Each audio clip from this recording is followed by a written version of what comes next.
Drew Bernstein, there's been tremendous drama in the Chinese stock market this year. You had a tremendous run up, then a sharp drop down. It seems to have stabilized. So how do you characterize what's going on over there now? Well, I think if you had to recap things quickly, you had a huge run up in the China market that was basically fueled by the government policies and weak margin interest and credit. And people took advantage of that. If you remember in the old days when everybody became a day trader, well, that's kind of exactly what happened in China. And if you look at some of the statistics about it is very unusual. You have 10 million accounts approximately that were opened. Of these 10 million accounts approximately, 2/3 of these people never finished junior high school. 6% of them are considered illiterate. So you had this kind of herd mentality in trading, similar to what you see people that trade in penny stocks. They're trading based on what they consider to be inside information. They're not reading financial statements. So you had a huge run-up in the market, and people were not trading on fundamentals. You know, most people trade on matrix and fundamentals. That's not what was happening here. And previously, we were seeing a lot of Chinese companies abandon U.S. listings because they wanted to list in China. Do you think that the market's volatility will change that? It's certainly going to affect that. Actually, that's going to be the challenge for a lot of the independent boards to be able to take a look at what's going on in the markets right now and be able to make decisions that are favorable to the shareholders and not just management. There's about 20 companies right now that have announced plans to delist from the United States and relist in China. Those companies are really going to have to take a look at the market right now because they're embarking on a process right now that could take 2 to 3 years to complete.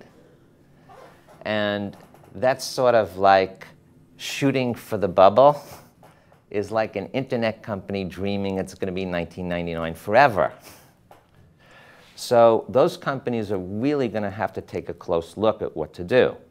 Now, some of the companies that have very China-specific business models and can't handle the kind of disclosures and transparency that's required for a public company, those companies probably belong on the A-share market. And the other companies that have strong fundamentals, international business practice, those companies probably would lean more towards going to the U.S. Can you talk about what you're seeing at Marcum Bernstein and Pinchuk with regards to the quality of the financials? Because you're a big tax advisory firm, and for a long time we were hearing things from folks like Carson Block, Muddy Waters, about Chinese companies that were essentially frauds. So has it improved? Somewhat. I think that the market, the shorts have had a devastating effect on the market. But one thing that I can say is when you look at the situation right now, since none of this really occurred due to fundamentals, I think it's fair to say that accounting issues and disclosure had little to do with this. But in the long term, it has everything to do with the integrity of the market. At Marcum, at Bernstein and Pinchuk, we represent about 25 companies right now in China that we sign on. And we always try to talk to them about improving fundamentals like corporate governance and internal controls. Now, people like Carson Block, the effect that they had on the market, it wasn't just them. There's many factors there. That's the simplified version. But the more expanded version is that the investors lost confidence due to several factors. Number one, the short reports that came out. There was a lot of credibility to a lot of them. Some of them were very well done. But and there was enough Chinese companies that misrepresented their financials to create a stigma.